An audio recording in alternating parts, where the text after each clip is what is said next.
حبايب قلبي، يا رب تكونوا بخير. حاجات ما تعملهاش علشان قيمتك تبقى أعلى حاجة. 3 حاجات لو فضلت تعملهم بين الناس قيمتك هتقل. أول حاجة الهزار الزايد اللي ملوش لازمة 24 ساعة. طولة ما انت بتسمح للناس انها تهزر معاك بالإيد بالألفاظ مش كويسة ل 24 ساعة، الناس مش هتقدر تفرق ما بين الوقت الجد أو ما بين الهزار.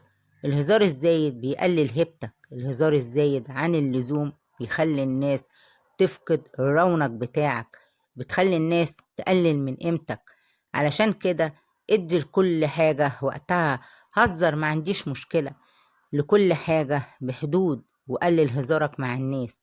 2، اوعى تقارن نفسك بحد. حياة الناس مش زي حياتك. طولة ما عينيك دي بتبص على الناس راكب ايه، مع عربية ايه، لابس ايه،